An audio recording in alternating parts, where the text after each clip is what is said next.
السلام علیکم ورحمۃ اللہ وبرکاتہ۔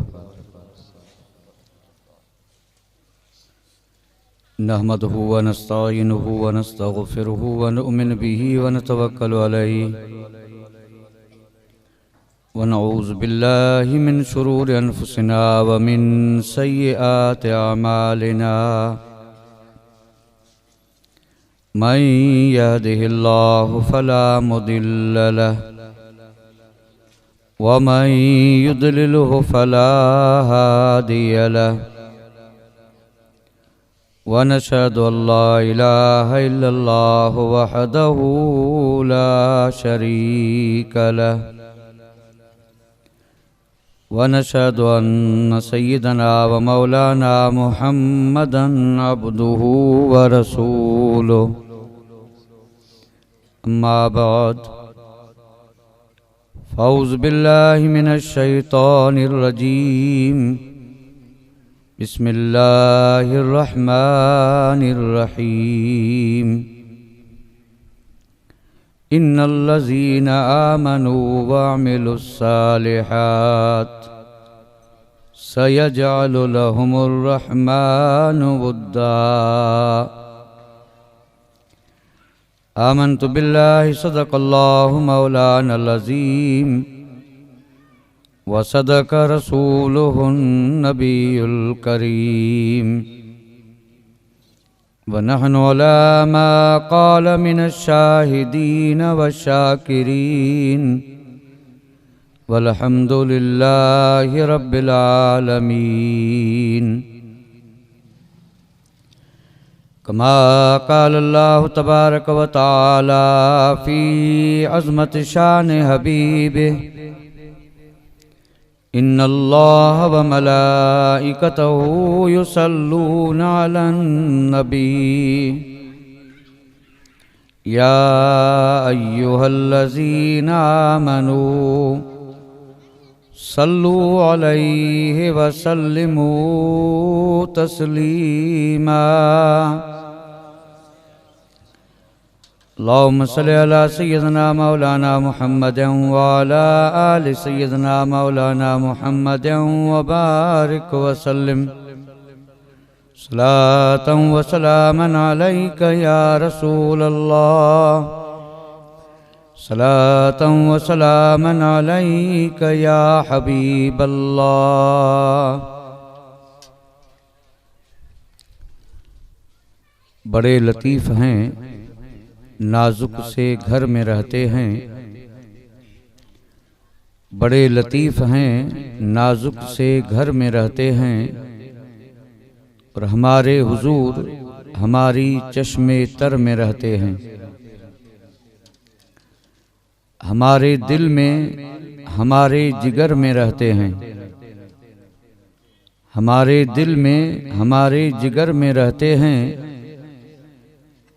انہی کے گھر ہیں یہ، وہ اپنے گھر میں رہتے ہیں۔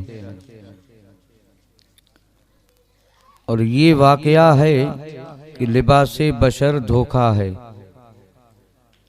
یہ واقعہ ہے کہ لباس بشر دھوکا ہے، یہ معجزہ ہے کہ لباس بشر میں رہتے ہیں۔ عقیدت والے کہاں سے چلے اور کہاں پہنچے، عقیدت والے کہاں سے چلے اور کہاں پہنچے، جو اہل شک ہیں وہ اگر میں اور مگر میں رہتے ہیں، جو اہل شک ہیں وہ اگر میں اور مگر میں رہتے ہیں، اور ملائکہ بھی عقیدت سے دیکھتے ہیں انہیں،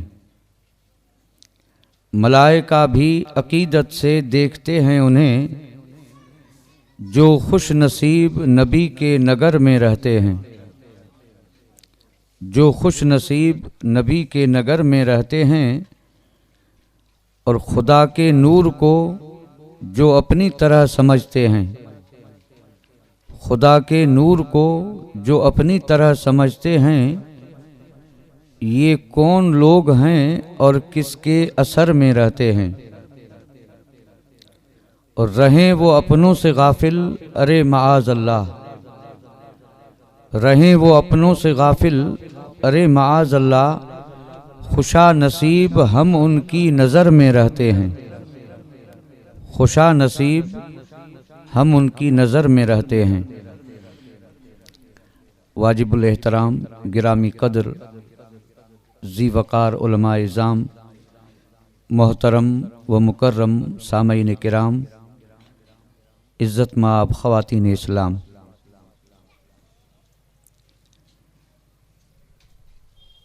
خطبہ مسنونہ کے بعد قرآن مجید اور فرقان حمید کی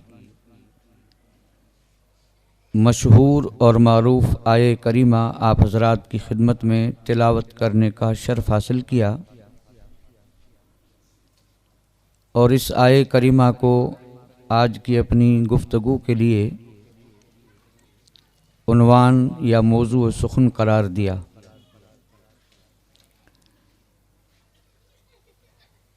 آپ حضرات بھی اس چیز سے بخوبی واقف ہوں گے کہ آج ہمیں ادب و احترام کے ساتھ مولا علی مشکل کشا اسد اللہ الغالب امام المشارق والمغارب حضرت علی شیر خدا کرم اللہ تعالی وجہ الکریم کی بارگاہ عالیہ میں نذران عقیدت پیش کرنا ہے۔ اللہ تبارک و تعالی ہماری اس کاوش کو قبول فرمائے،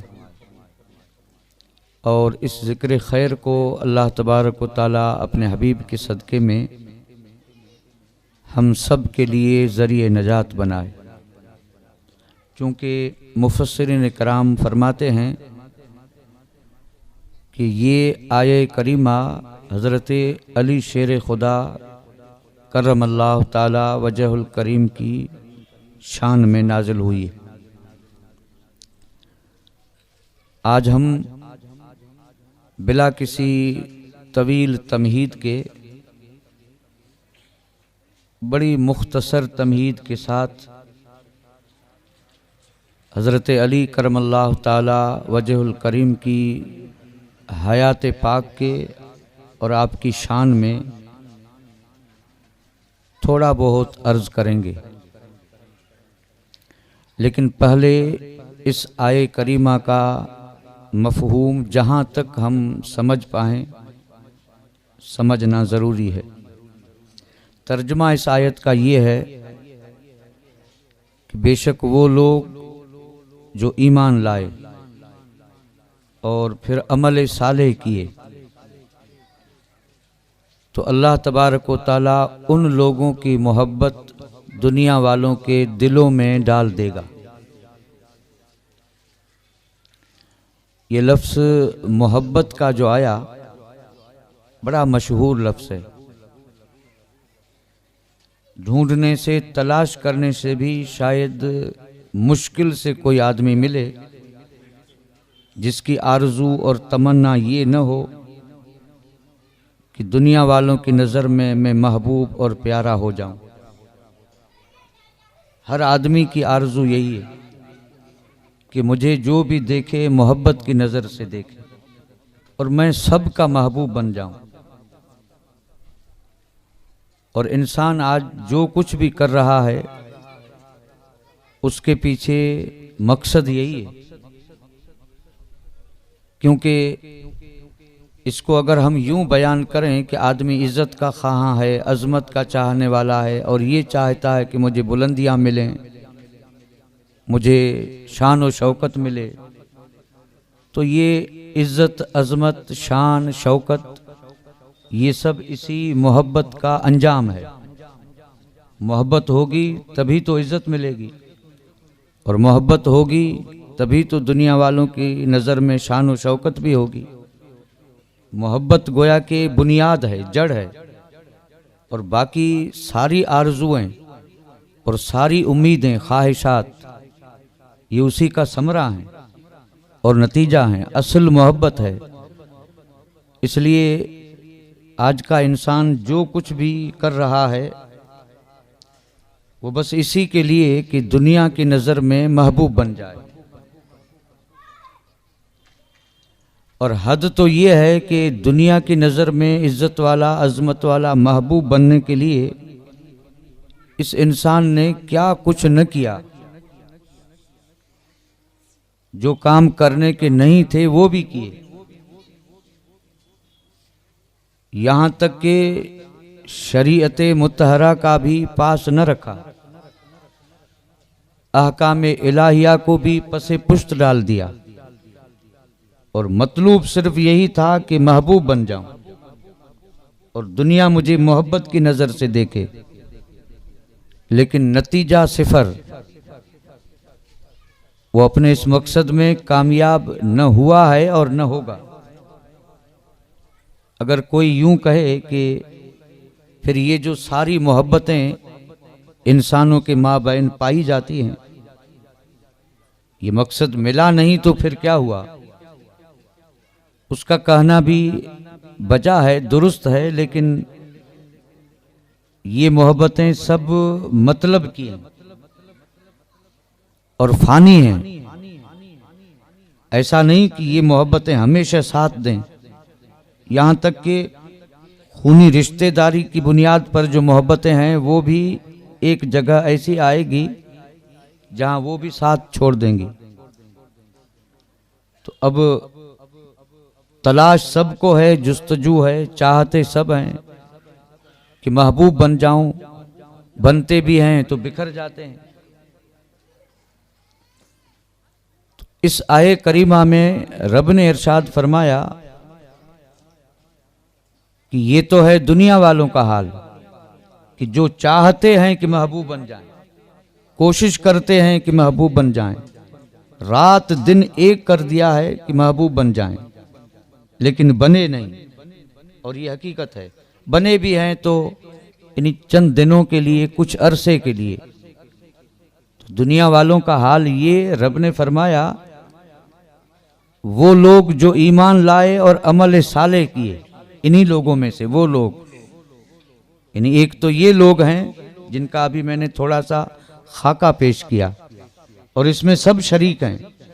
اس کی تفصیل میں ہم جائیں تو بڑی طویل تفصیل ہے، لیکن غور کریں تو سمجھنے کے لیے اتنا ہی کافی ہے، کیونکہ یہ وہ چیزیں ہیں جن سے ہمارا رات دن کا سابقہ پڑتا ہے، اور جس کی خواہش سب کو ہے، کوشش بھی سب کر رہے ہیں، امید بھی رکھے بیٹھے ہیں کہ سب کی نظر میں محبوب بن جائے، ہمیں کوئی نفرت کی نگاہ سے نہ دیکھے، لیکن ایسا ہوا نہیں ہے اور ہو بھی نہیں سکتا، اور ہوا بھی ہے تو چونکہ اس کا پورا مدار اسباب پہ ہے، اور اسباب رہیں گے تب تک تو یہ محبتیں رہیں گی، اور اسباب نہ رہے تو محبت بھی نہیں رہے گی۔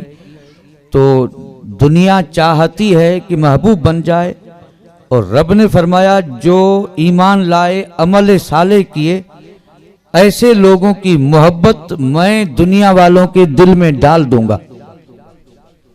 یعنی ہم چاہتے ہیں، دنیا چاہتی ہے پھر بھی نہیں ملتا، کوشش کر رہے ہیں پھر بھی حاصل کچھ نہیں، ناکامیابی ہے، کچھ بھی نہیں، صفر۔ اور ادھر حال یہ ہے کہ بندے کو صرف دو کام کرنے ہیں، ایک تو ہے ایمان اور ایک عمل صالح۔ اگر ایمان بھی مکمل ہے اور عمل صالح بھی پورا ہے، ایمان کے سارے تقاضے جب اس نے پورے کیے تو اب اس کو اور کچھ کرنے کی ضرورت نہیں ہے، اس کو اعلان کرنے کی ضرورت نہیں، اور کوئی کوشش کرنے کی ضرورت نہیں، اشتہار دینے کی ضرورت نہیں، لوگوں کو اکٹھا کرنے کی ضرورت نہیں، ایک ملک سے دوسرے ملک جانے کی بھی ضرورت نہیں۔ یہ چاہے جہاں رہے، اس کی محبت اللہ تعالیٰ انسانوں کے دل میں ڈال دیتا اپنی طرف سے، قدرت کاملہ سے۔ اب اس بندے کا حال یہ ہے کہ وہ محبوب بن جاتا ہے، لوگوں نے دیکھا بھی نہیں پھر بھی محبت کر رہے ہیں، اور وہ ان انسانوں کے اس دور سے صدیاں پہلے گزرا ہے پھر بھی محبت کر رہے ہیں۔ یہ محبت وہ ہے جو رب نے ڈال دی، اور رب نے کیوں عطا فرمائی، اس بندے کو یہ مقام کیوں ملا، صرف دو چیزوں کی وجہ سے، ایک ایمان اور ایک عمل صالح، بس یہی دو چیزیں، یعنی کما حقہ، یہ نہیں کہ صرف نام کی، کما حقہ، جب اس کے پاس یہ دو دولتیں آئی تو اب یہ محبوب بن گیا۔ فرق کو سمجھنے کی کوشش کریں، یعنی پوری عمر آدمی کوشش کرتا ہے، اور کوشش کر کے اگر یہ ہفت اقلیم کا راجہ بھی بن گیا، یعنی یہ پستی سے اٹھا اور اتنی بلندی پہ پہنچا، ہفت اقلیم کا راجہ بھی بن گیا، پھر بھی وہ محبوب نہ بن سکا۔ وہ اگر مسکین تھا، کوشش کی کہ لوگوں کی نظر میں محبت، اور اگر یہ پوری دنیا میں فرسٹ نمبر کا مالدار بھی بن گیا، مالدار بن جائے گا لیکن محبوب نہیں بن سکتا۔ یہ جتنے بھی دنیاوی طبقات ہیں، بننے والے بن بھی رہے ہیں، کوشش بھی کر رہے ہیں، کچھ بن جاتے ہیں، کچھ نہیں بنتے، یہ تو نصیب کی بات ہے۔ اگر بن بھی گئے تو اور تو سب بن سکتے ہیں، لیکن سب کی نظر میں محبوب نہیں بنیں گے۔ سب کی نظر میں محبوب وہی بنے گا جس کے پاس یہ دو چیزیں، ایک تو ہے ایمان اور ایک ہے عمل صالح۔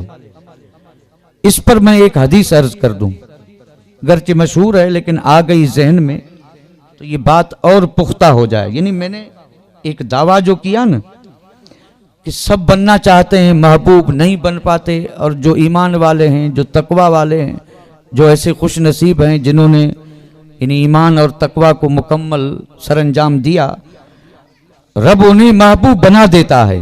اب آپ اس کو یوں سمجھ لیں، یعنی خود بننا چاہتے تھے، کسی سبب سے نہیں بنے، اور جب اس راہ پہ چلے تو رب نے انہیں محبوب بنا دیا۔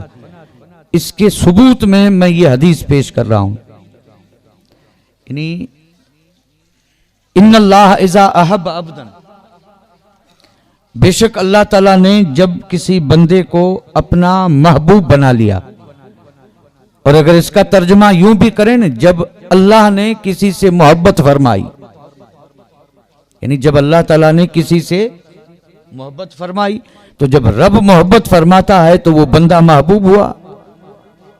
اب جب رب نے کسی کو اپنا محبوب بنایا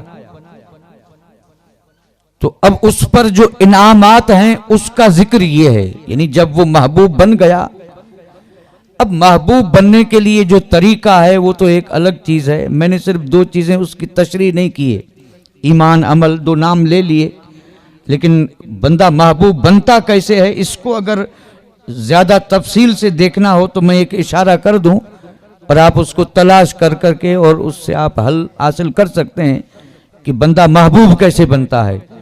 اس کا ذکر اس حدیث میں ہے، رب نے فرمایا یتقرب عبدی الی بالنوافل، کہ بندہ محبوب بنتا ہے نفل کے ذریعے، اور نفل کہتے ہیں جو اس کے ذمہ ضروری چیزیں اس سے زیادہ، یعنی جیسے فرض ہے، واجب ہے، رب کی طرف سے بندے پر جو یہ عبادتیں بالکل لازمی اور ضروری ہیں وہ ادا کر کے، اور اپنی طرف سے زیادہ، نماز بھی زیادہ، حج بھی زیادہ، زکوٰۃ دے کر کے پھر صدقہ بھی زیادہ، خیرات بھی زیادہ، یہ زیادتی کا نام نفل ہے، اور یہی زیادتی بندے کو رب سے قریب کرتی ہے، اور جو جتنا قریب ہوتا ہے اتنا محبوب بنتا چلا جاتا ہے۔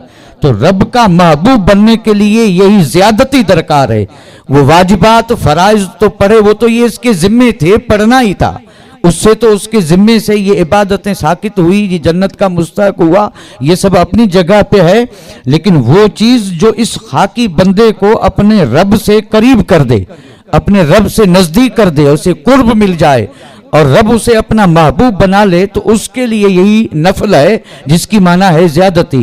اور وہ حدیث بھی یوں ہے کہ یتقرب عبدی الی بالنوافل حتی احببتہ، یہ اس کے الفاظ بھی یہی ہیں کہ نفل عبادت کرتے کرتے بندہ اتنا رب سے قریب ہو جاتا ہے کہ یہاں تک کہ رب اسے اپنا محبوب بنا لیتا ہے۔ اب جب اس نے نفلی عبادتیں کی اور نفلی عبادتیں کرتے کرتے جب رب کا محبوب بنا، رب نے جب اسے محبوب بنا لیا تو رب نے جبرائیل امین کو بلایا، یہ ہے وہ حدیث پاک، یعنی دعا جبرائیل امین کو بلایا اپنی بارگاہ میں، اور بارگاہ میں بلا کر کے اب ذکر کس کا ہو رہا ہے یہ دیکھیں. اب یہیں سے اندازہ لگا دیں اس رب کے اس بندے کا کہ ذاکر رب، ذکر بندے کا، اور سننے والے جبرائیل امین. رب فرماتا ہے جبرائیل فلاں بندہ فلاں ملک کا رہنے والا، فلاں قوم کا، فلاں نام کا، پہچانتے ہو یا نہیں؟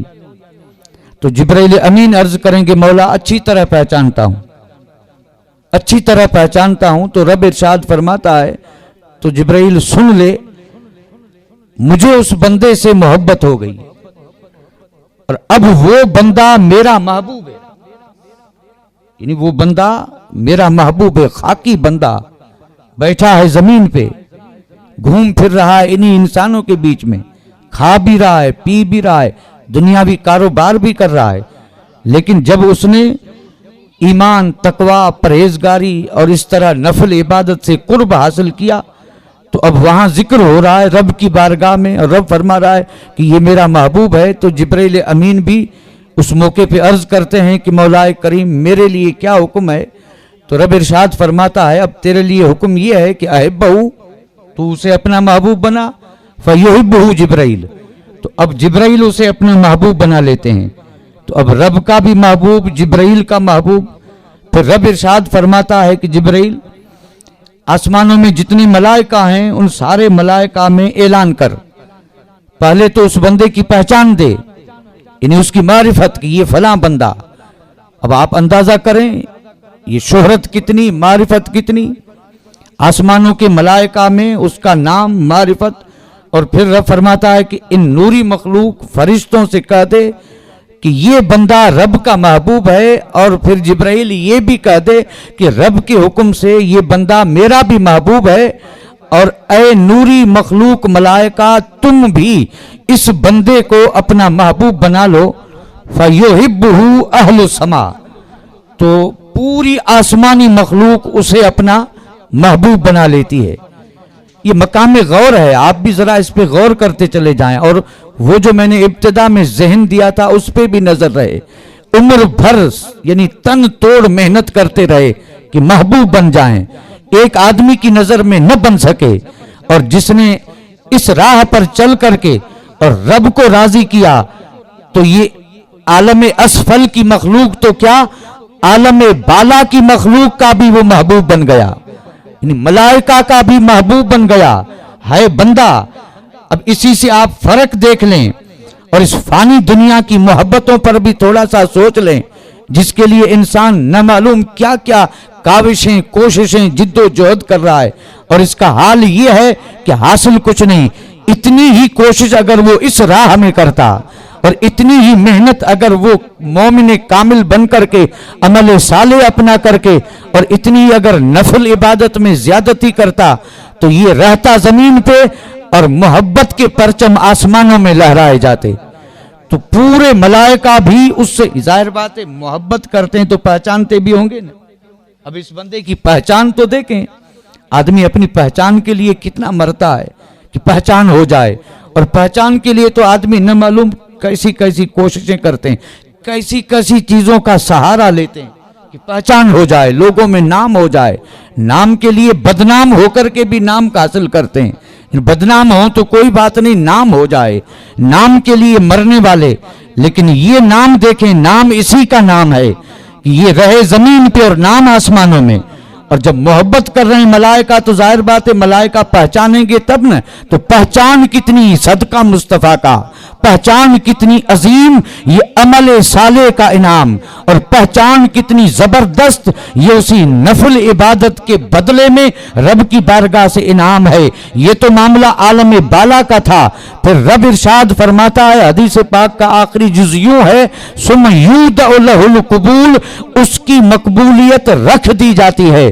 حدیث جب پڑھتے ہیں تو یہ رکھنے کا لفظ آسمانوں پر جو ذکر ہوا وہاں پر نہیں ہے، یعنی وہ رب کا محبوب بنا، جبرائیل کا محبوب بنا، ملائکہ کا محبوب بنا. وہاں محبت کو رکھنے کا معنی نہیں ہے، اور جب آئی زمین والوں کی بات تو وہاں پر رکھنے کا معنی آیا، جس سے مطلب یہ ہے کہ یہ محبت ایسی نہیں کہ سب کو دی جائے، یہ تو اسی کے نصیب میں ہے جس کا دل اس قابل ہو، اور جو دل اس قابل ہے جس پہ رب کا فضل ہوا، اسی دل والے کو یہ انعام دے کے اور اس محبوب بندے کی محبت اس کے دل میں ڈال دی جاتی ہے، گویا کہ اب اس بندے کا بھی وہ محبوب ہے، یعنی جو رب کا محبوب، جبرائیل کا محبوب، ملائکہ کا محبوب، وہ چاہنے والے اس غلام کا بھی محبوب ہے۔ چاہنے والوں کی فہرست دیکھیں اور اس محبوب بندے کو دیکھیں، یعنی انعام یہ ملا کہ اب وہ ایسا محبوب ہے کہ جس کی محبت اللہ نے اپنی طرف سے انعام کے طور پر جسے چاہا اور جس کو یہ فضل ہوا اس کے دل میں ڈال دی، تو نتیجہ یہ نکلا وہ تو محبوب ہے جس کے دل میں یہ محبت وہ بھی محبوب بن جاتا ہے اور وہ بھی خوش نصیب بن جاتا ہے، اور وہ اپنی قسمت پہ جتنا ناز کرے کم ہے کہ انسانوں کی تو کمی نہیں تھی، لیکن رب کا فضل اس پہ ہوا کہ رب نے اپنے محبوب کی محبت اس کے دل میں ڈال دی۔ یودع لہ القبول فی الارض، جس کا ایک معنی یہ ہے کہ پوری زمین میں اس کی مقبولیت رکھ دی جاتی ہے، اس کی محبوبیت رکھ دی جاتی ہے۔ یا میں تو صرف انسانوں کی بات کر رہا ہوں، لیکن اگر حدیث پر غور کریں تو یہاں انسان کا نام نہیں ہے، ارض کا نام ہے، اور ارض کا معنی ہے زمین، اور زمین کا معنی جب کہیں گے کہ زمین میں رکھ دی جاتی ہے تو ایک تو معنی یہ ہوگا کہ پوری روح زمین میں اس کی محبوبیت کے پرچم گاڑ دیے جاتے ہیں، وہ چاہے جہاں کا رہنے والا ہو، زمین پوری جو ہے اس پر اس کی محبوبیت پائی جائے گی اور اس سے محبت کرنے والے پائے جائیں گے۔ اور زمین میں جہاں انسان بستے ہیں وہاں اور چیزیں بھی بستی ہیں، چرند و پرند بھی بستے ہیں، جاندار بھی ہیں، بے جان بھی ہیں۔ اب اگر صرف زمین پر غور کریں تو پھر یہ بھی ماننا پڑے گا کہ انسان تو کوشش کر رہا تھا کہ انسان کی نظر میں محبوب بنے، رب نے جسے محبوب بنایا وہ سب کا محبوب ہے، وہ جاندار کا بھی ہے، بے جان کا بھی ہے، اپنوں کا بھی ہے، بیگانوں کا بھی ہے، چرند و پرند کا ہے، درندوں کا بھی ہے۔ اور یہ بات اگر سمجھ نہ ہو تو اللہ کے محبوب بندوں کا محبت سے ذکر پڑھیں، ان ذکر میں یہ بات بالکل آشکار ہو جائے گی کہ اللہ کے ولیوں کا ادب، تعظیم، تکریم، حکم ہر چیز نے مانا ہے، کائنات کی ہر چیز نے ان کی تعظیم بھی کی ہے، عزت بھی کی ہے، تکریم بھی کی ہے۔ اس میں درندے بھی آ جاتے ہیں، پرندے بھی آ جاتے ہیں، چرندے بھی آ جاتے ہیں، انسان بھی آ جاتے ہیں۔ یہ پوری زمینی مخلوق جو ہے اس کے دل میں گویا کہ اس کی محبت رکھ دی گئی۔ یہی ہے اس آیے کریمہ کی تشریح جو اس حدیث پاک کی روشنی میں عرض کر دی گئی کہ جو رب کا محبوب وہ سب کا محبوب۔ اب جب اس آیت کو، اس حدیث پاک کو ہم سن چکے تو اب یہ عرض کر دوں کہ یہ آیت اتری ہے مولا علی مشکل کشا کے شان میں۔ یہ آیت جو میں نے عرض کیا نا، اس کا شان نزول کیا ہے؟ یہ حضرت علی کے شان میں نازل ہوئی۔ تو اب یہاں پر ان الذین آمنوا وعملوا الصالحات، تو یہاں پر ایمان والے سے مراد بھی حضرت علی، اور عملوا الصالحات یعنی عمل صالح کیے تو عمل صالح کرنے والے بھی حضرت علی، یہی مراد ہوں گے۔ جب ان کے شان میں اتری تو اب گویا کہ ایمان والے بھی عمل صالح، کوئی کمی نہیں۔ ایمان والے تو ایسے کہ بچپن میں ایمان قبول کیا ہے، کوئی جو اس صف میں آئے، اس قطار میں آئے، جیسے سیدنا صدیق اکبر مردوں میں سب سے پہلے کلمہ پڑھنے والے ہیں، تو حضرت علی شیر خدا بچوں میں سب سے پہلے کلمہ پڑھنے والے ہیں، سب سے پہلے۔ اس وقت عمر ایک روایت میں ہے 8 برس اور ایک میں ہے 10 برس، یعنی 8 یا 10 برس کی عمر تھی۔ یعنی پیر کے دن نبوت ملی، میرے آقا نے نبوت کا اعلان کیا، اور یعنی منگل کے دن یعنی اسی عرصے میں حضرت علی شیر خدا نے جب ام المومنین حضرت خدیجۃ الکبریٰ آقائے نامدار تاجدار مدینہ کو رات کی تاریکی میں نماز پڑھتے دیکھا تو حضرت علی نے پوچھا کہ آپ یہ کیا کر رہے ہیں؟ تو میرے آقا نے فرمایا کہ یہ نماز ہے، اور پھر آپ نے فرمایا کہ میں رب کا آخری نبی ہوں، اور فرمایا یعنی کلمہ پڑھ، تو حضرت علی نے اس وقت تو یہ کہا تھا کہ ذرا صبح کو اپنے والدین سے پوچھ لو پھر کلمہ پڑھوں گا، لیکن جب صبح ہوئی تو پوچھا تک نہیں اور کلمہ پڑھ لیا، بچپن ہی میں کلمہ پڑھ لیا۔ تو ایمان تو یہ اور عمل کی کیا کمی تھی؟ تو اب حضرت علی کی شان میں جب یہ آیت اتری تو آیت کا دوسرا جز یہ ہے کہ سَيَجْعَلُ لَهُمُ الرَّحْمَنُ وُدًّا، یعنی جن کا حال یہ ہے، جن کی شان یہ ہے، اللہ تعالیٰ ان کے لیے محبت ودیت فرما دے گا۔ تو سند کیا ملی کہ حضرت علی کی محبت رب نے بندوں کے دل میں رکھ دی، یعنی رب نے اپنی طرف سے حضرت علی کی محبت ایمان والوں کے دل میں ودیت فرما دی، رکھ دی، اور اس کا ثبوت اس حدیث سے ملتا ہے۔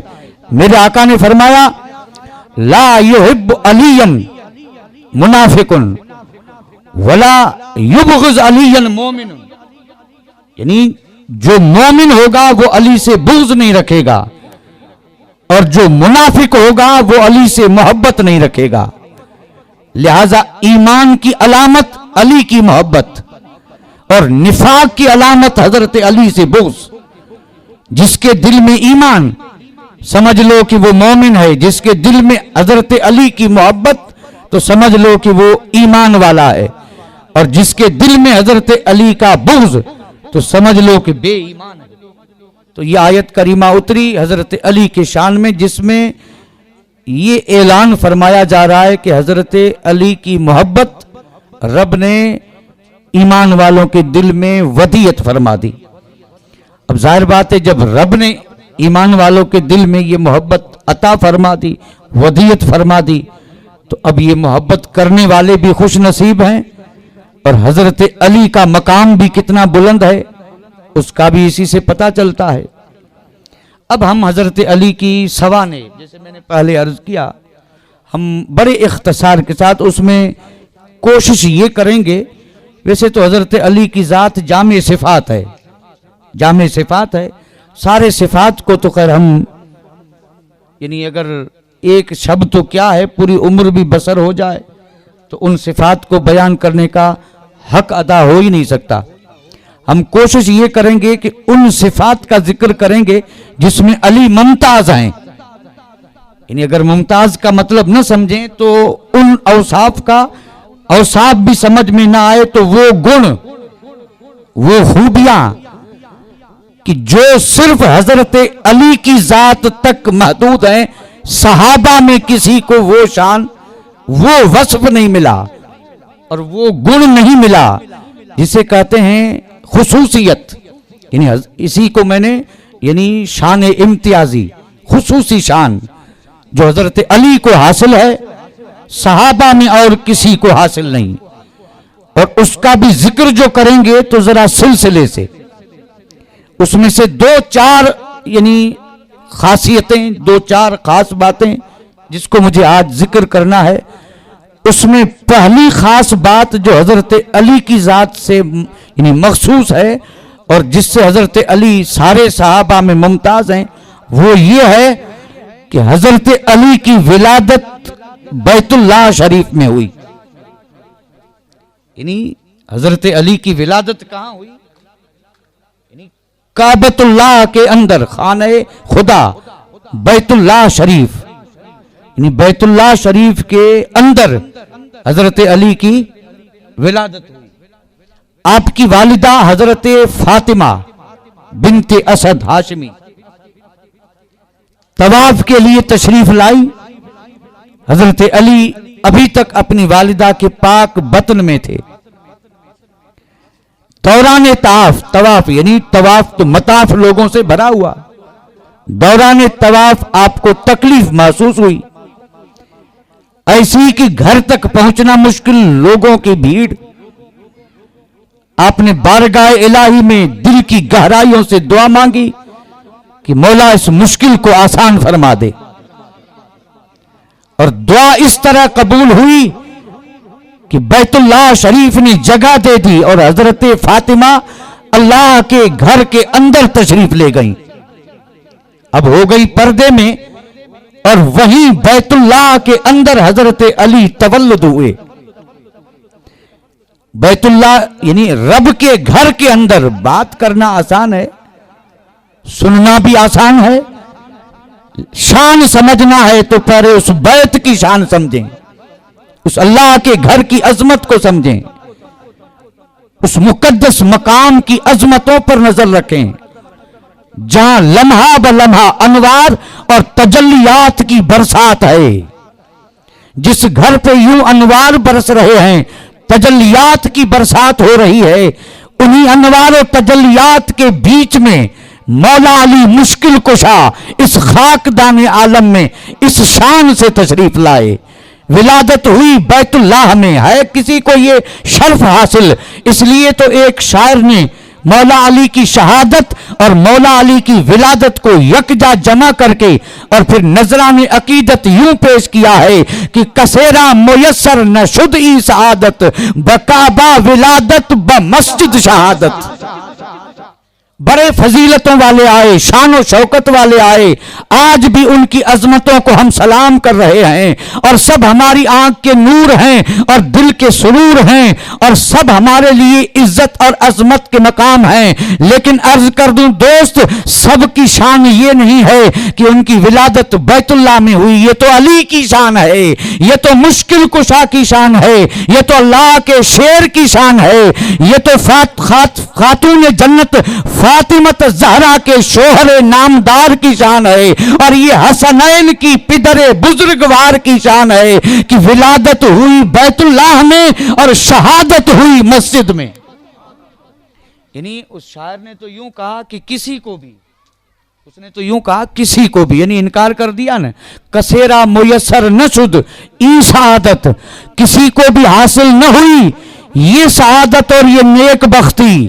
اب سعادت نیک بختی کیا ہے, تو کہا یعنی بیت اللہ میں ولادت اور مسجد میں شہادت. اب ولادت کہاں ہوئی, شہادت کہاں ہوئی؟ ادھر دیکھیں تو بھی اللہ کا گھر اور ادھر دیکھیں تو بھی اللہ کا گھر. تو بیت اللہ میں مولا علی مشکل کشا کی ولادت ہوئی, اور آپ سن چکے ہیں والدہ جب لے کے نکلی آنکھیں نہیں کھولی, بڑا مشہور واقعہ, نہیں کھلی آنکھیں, آنکھیں بند ہیں. اعزا اقربا بھی دیکھ کر کے حیرت میں پریشان, کیونکہ چہرہ جب دیکھیں تو چاند جیسا, حسن میں کوئی کمی نہیں, لیکن جب آنکھ پہ نظر جاتی تو سب افسوس کرنے لگتے کہ بچہ تو بہت یعنی خوبصورت ہے لیکن آنکھ نہیں کھولتا. والدہ بھی پریشان ہیں, اعزا اقربا بھی پریشان ہیں, اور مولا علی مشکل کشا ہیں کہ آنکھ نہیں کھولتے. اور پھر جب حضرت فاطمہ نے مولا علی مشکل کشا کو میرے آقا کی گود میں دیا ہے, اور جب آئے ہیں مصطفیٰ کے ہاتھوں میں میرے آقا کی گود میں, تو مسکرا کے علی نے آنکھ کھول دی, اور آنکھ کھول کر کے بتا دیا کہ یہ آنکھ بند نہیں تھی, آنکھ کو بند رکھا گیا تھا. اس آنکھ کو جان بوجھ کر بند رکھا گیا تھا تاکہ اس کائنات میں آ کر کے یہ آنکھ کھلے, تو چونکہ یہ آنکھ بھی اس ہستی کی ہے جس کو نور والا بنانا ہے, تو کیوں نہ جب کھلے تو نور ہی کو دیکھے. میرے آقا کی گود میں آتے ہی حضرت علی نے آنکھ کھولی ہے. اب اندازہ فرمائیں, جس آنکھ نے کھلتے ہی نور محمدی کو دیکھا, اس آنکھ کی عظمت کا عالم کیا اور اس آنکھ کے دیکھنے کا عالم کیا. تو ایک تو خاصیت یہ ہوئی نا, یعنی بیت اللہ میں ولادت ہوئی اور اس شان سے, اور پھر ولادت کے بعد جو ہے یعنی معاملہ ہے پرورش کا. بچہ جب پیدا ہوتا ہے تو پھر اس کی پرورش, اور پرورش کے بارے میں پوری دنیا اس بات پہ متفق ہے, سب اپنے بیگانے, ہر ذی شعور اس بات کو کہتا بھی ہے, سمجھتا بھی ہے اور اعلان بھی کرتا ہے کہ جیسا گھر اور جیسا گھر کا ماحول بچے پہ اس کے اثرات ضرور مرتب ہوں گے. اس لیے تو کہہ دیتے ہیں کہ مدرسہ، مکتب، یونیورسٹیاں اور یہ بڑے بڑے ادارے جن میں کہ بچوں کی تربیت، تعلیم اور انہیں سدھارا نکھارا جاتا ہے، کہتے ہیں یہ سب بعد میں ہے، پہلا مدرسہ ماں کی گود ہے اور اپنا ہی گھر ہے، جیسا گھر کا ماحول ویسا ہی اس پہ رنگ چڑھے گا۔ یہ تو عام بچوں کا بھی حال، یہ تو عام بچوں کی بات ہے، یہ عام تو تھے نہیں، یہ عام تو نہیں تھے۔ جیسا گھر ویسا، یعنی جس گھر کا جیسا ماحول بچے پر بھی وہی رنگ چڑھے گا، وہی اثر آئے گا۔ اور یہ وہ بات ہے کہ جو سب کے مشاہدے میں ہے، سب کے مشاہدے میں۔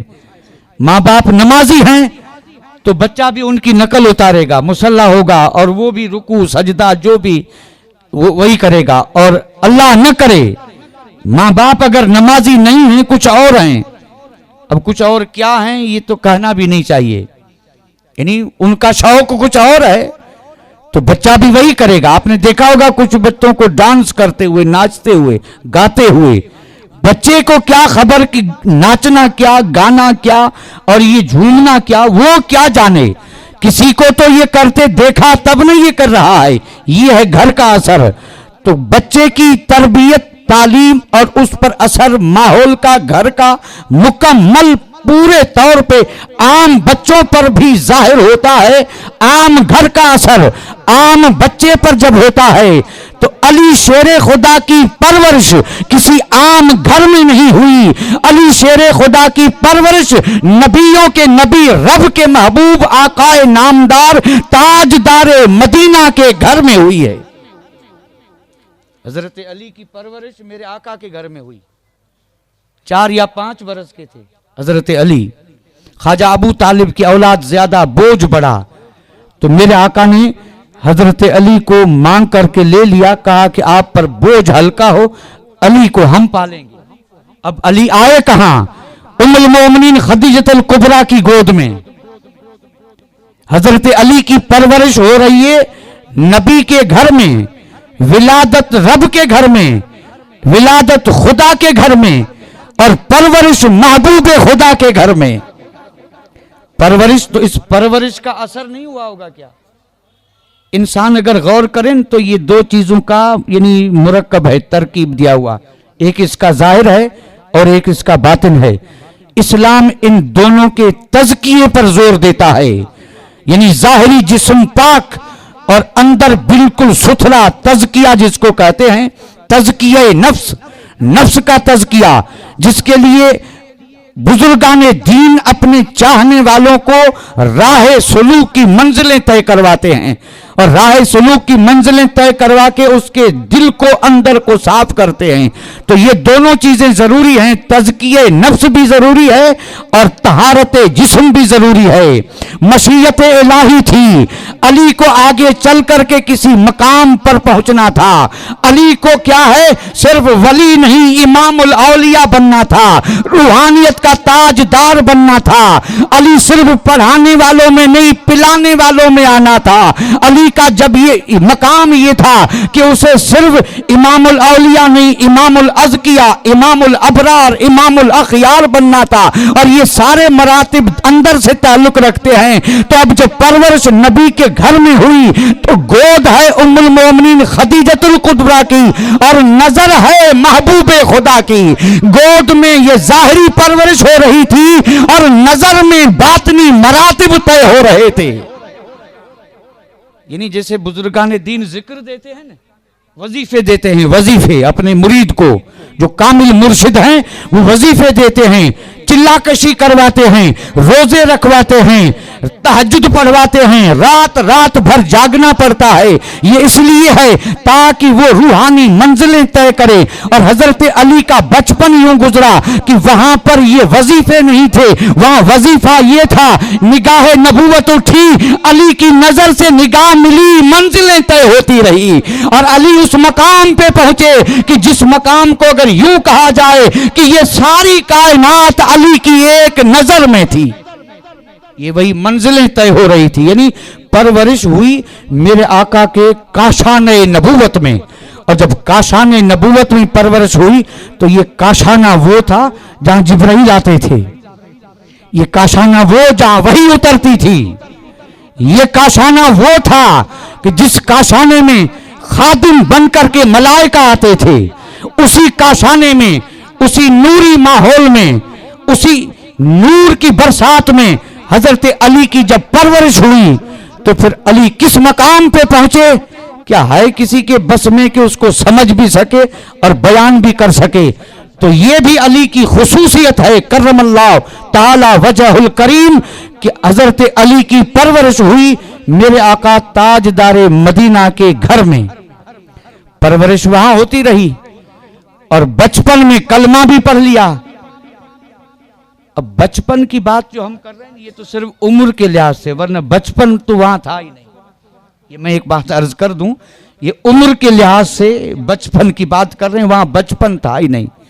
سندھی زبان میں ایک قول ہے کہ کچھ لوگ ایسے ہوتے ہیں جن کے بارے میں کہا گیا کہ جاپندے ہی جام، یعنی وہ پیدا ہوتے ہی رب کے محبوب، یعنی وہ پیدا ہوئے اس حال میں کہ پیدا ہوتے ہی رب کے محبوب، یعنی ابھی پیدا ہوئے اور رب کے محبوب ہیں۔ تو اب اندازہ فرمائے اس سے بڑھ کر کے اور محبوبیت کیا، مقام کیا مل رہا ہے؟ پرورش میرے آقا کے کاشانہ نبوت میں پرورش ہوئی، پروان چل رہے ہیں، اور عقل کا عالم یہ تھا۔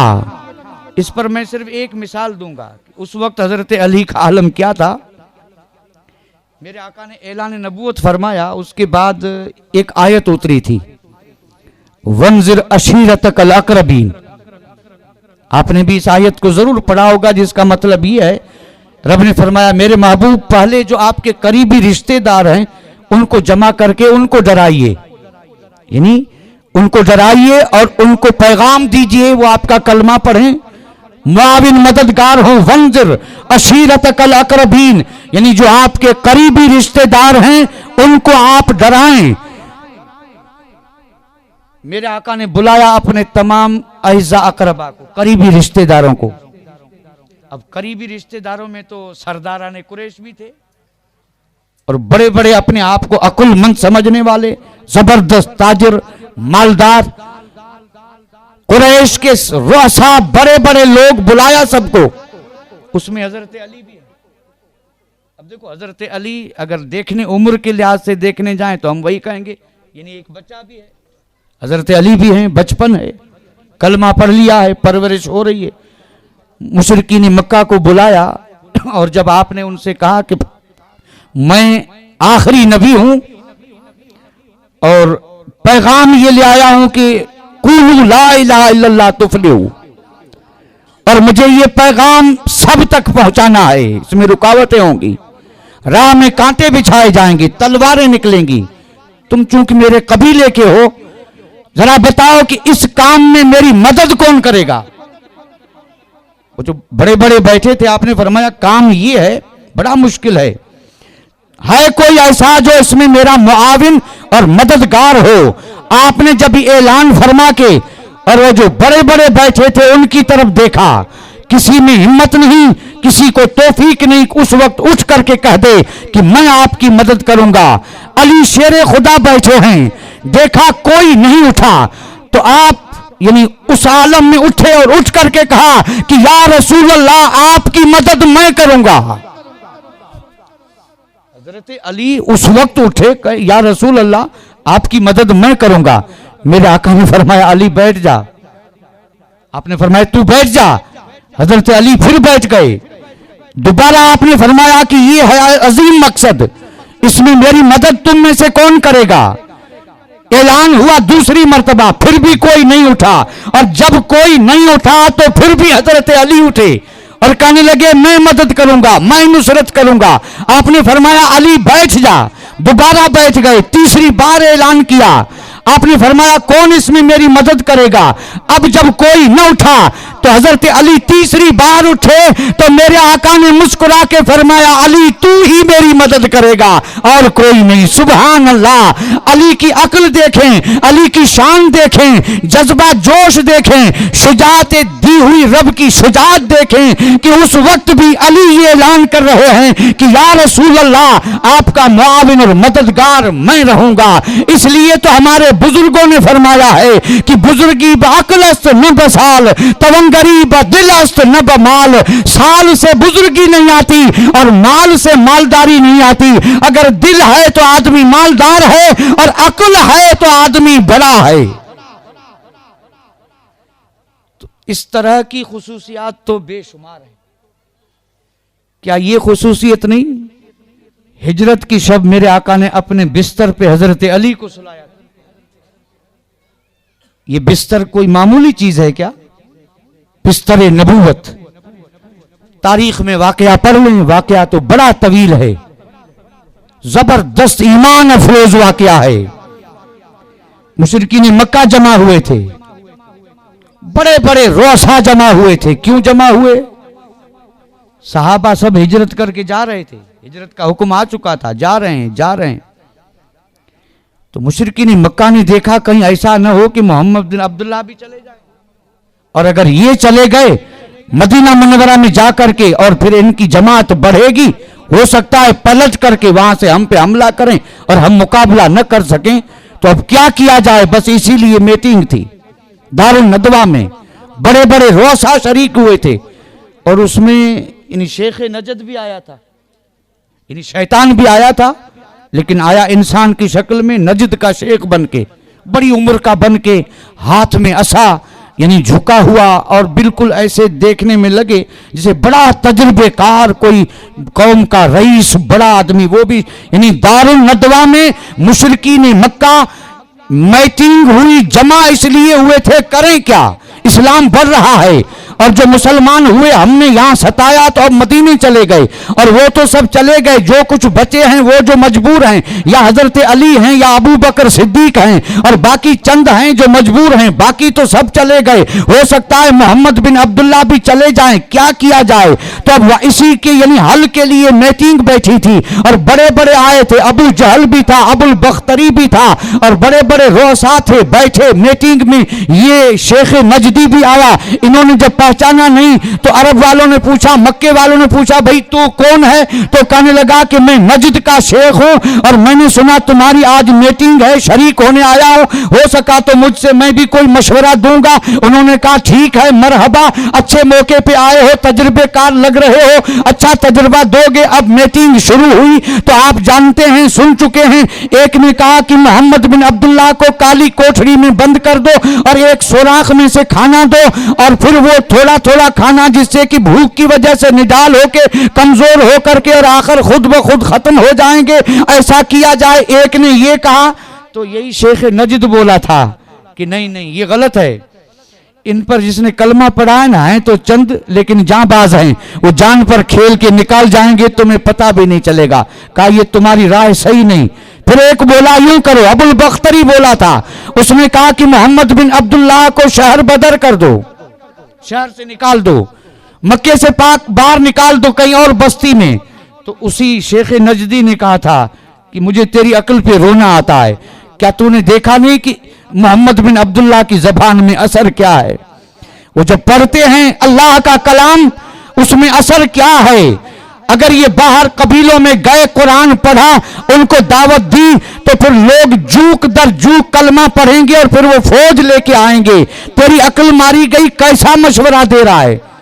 آخر میں ابو جہل نے کہا تھا، ابو جہل نے کہا میرے سمجھ میں ایک رائے آئی ہے، اور وہ یہ ہے کہ ہمارے جتنے بھی بڑے بڑے قبیلے ہیں ان میں سے ایک ایک نوجوان چن لیں اور سب کو تلوار دے دیں۔ محمد بن عبداللہ جب رات کو اپنے حجرے میں سوئیں، نیند آئے تو سب مل کر کے حملہ کریں اور قتل کر دیں، اور صبح کو جب پتہ چلے گا تو آپ کے قبیلے والے ان سارے قبیلے سے تو لڑ بھڑ نہیں سکتے، آخر بات ہوگی خون بہا کی، خون بہا یعنی اس کے خون کا بدلہ مال کی شکل میں دے دیں، معاملہ رفع ہو جائے گا، اور پھر یہ اسلام بھی یہیں پورا، اور مسلمان جو تھے وہ نکل گئے، پورا معاملہ ختم۔